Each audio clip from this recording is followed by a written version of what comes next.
नमस्कार दोस्तों, मैं हूं सचिन और आप सुन रहे हैं हॉरर कहानी। तो चलिए बढ़ते हैं इस कहानी की ओर। आज मैं आपके लिए एक बहुत ही खतरनाक कहानी लेकर आया हूं। कहानी बहुत ही डरावनी है, इसलिए आप लोग वीडियो को अंत तक जरूर देखें। दोस्तों, अगर आपके पास कोई डरावनी सच्ची कहानी है तो आप मुझे इंस्टाग्राम पर अपनी कहानी भेज सकते हैं। कहानी शुरू करने से पहले आप लोगों से एक छोटा सा अनुरोध है।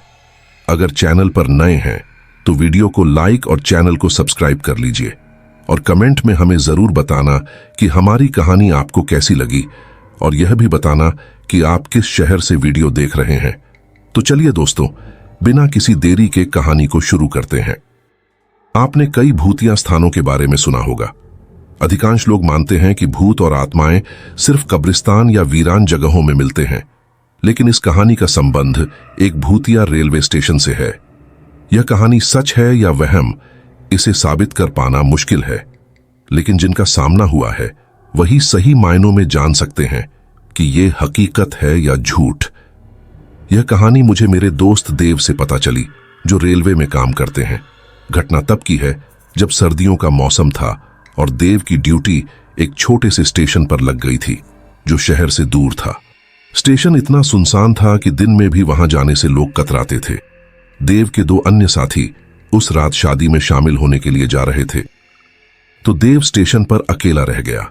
स्टेशन से 3 किलोमीटर की दूरी पर क्रॉसिंग गेट पर एक और व्यक्ति, समीर, काम करता था।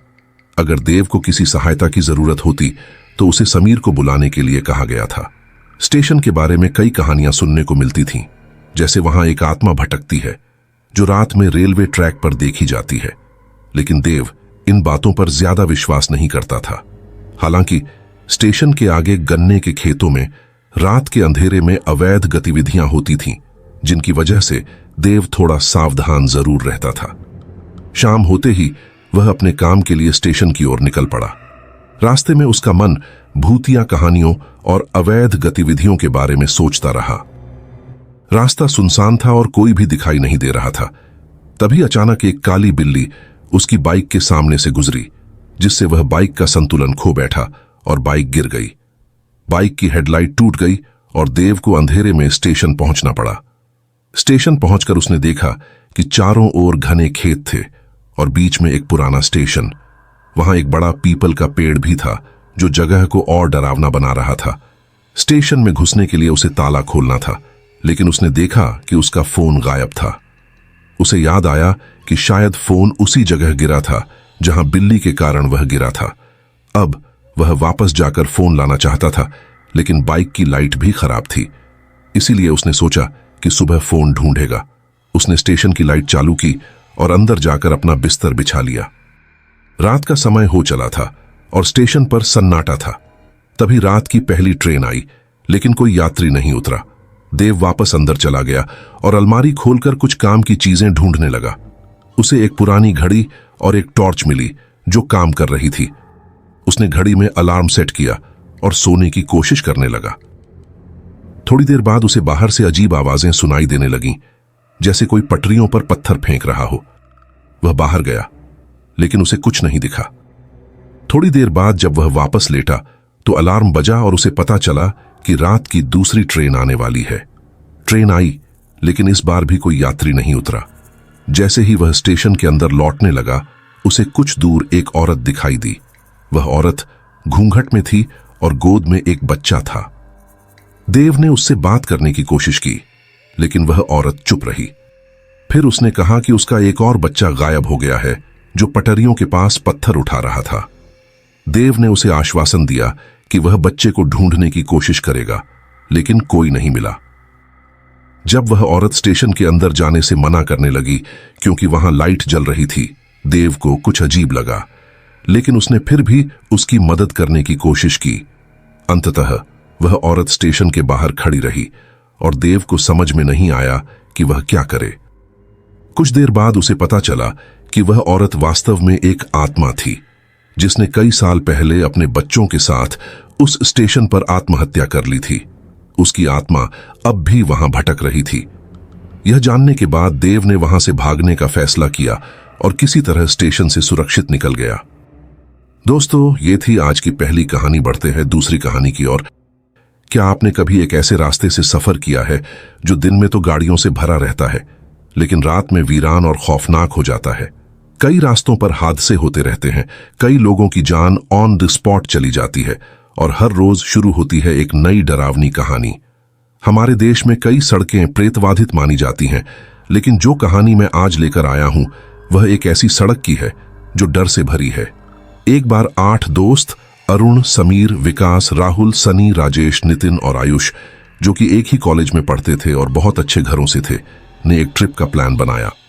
अरुण, जो एक मशहूर बिजनेसमैन का बेटा था, अपने नए होटल के बारे में बताता है जो एक सुनसान हाईवे के किनारे था। होटल दूसरे शहर में था और वहां पहुंचने में करीब 10 घंटे लगते थे। उन्होंने सोचा कि अगर रिसर्च के बहाने शहर जाएं तो आसानी से घर से परमिशन मिल जाएगी, और ऐसा ही हुआ। अगली रात 11 बजे वे सब अरुण की गाड़ी में बैठकर हंसी मजाक करते हुए निकल पड़े। रास्ते में उन्होंने एक ढाबे पर रुककर खाना खाया और बियर पी। ढाबे वाले ने बताया कि एक शॉर्टकट है, लेकिन रात में वह बहुत खतरनाक है। लेकिन दोस्तों ने उसकी बात को हंसी में उड़ा दिया और शॉर्टकट पकड़ लिया। रास्ते में उन्होंने देखा कि जहां से चले थे वहां बार बार वापस पहुंच रहे थे। गाड़ी भी खराब हो गई। समीर, जो गाड़ी चला रहा था, बोनट खोलकर चेक करने उतरा और बाकी दोस्तों से छिपकर एक पेड़ के पीछे छिप गया।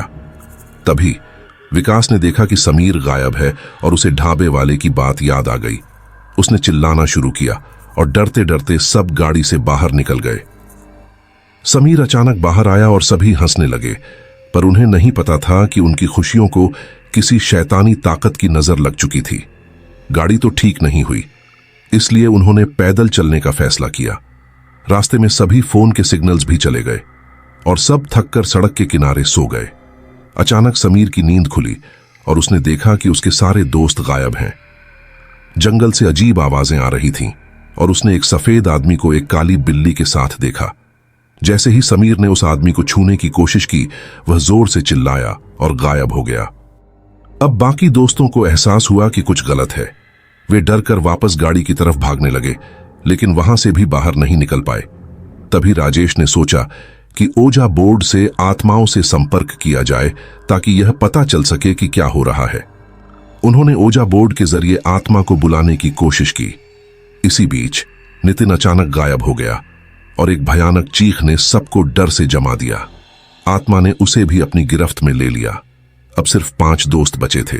वे गाड़ी की तरफ भागे और गाड़ी अचानक चल पड़ी, लेकिन इस बार गाड़ी उन दोस्तों के कंट्रोल में नहीं थी। गाड़ी जैसे खुद ही चल रही थी और एक झोपड़ी के सामने जाकर रुक गई। सारे दरवाजे अपने आप खुल गए। अंदर देखा तो समीर और नितिन की बुरी हालत में लाशें पड़ी थीं। तभी एक काला साया उनके ऊपर मंडराने लगा और सब अंधेरा हो गया। अगली सुबह खबर आई कि शराब पीकर गाड़ी चला रहे 8 लोगों की जान चली गई। ढाबे वाले ने अखबार में यह खबर पढ़ी और कहा, मैंने कहा था कि रात में उस रास्ते पर मत जाना। तो दोस्तों, ये थी आज की कहानी। अगर आपको ये कहानी पसंद आई तो वीडियो को लाइक और चैनल को सब्सक्राइब करना ना भूलें। मैं आपका दोस्त सचिन जल्द ही मिलूंगा आपसे एक नई कहानी के साथ। तब तक के लिए अपना ख्याल रखें।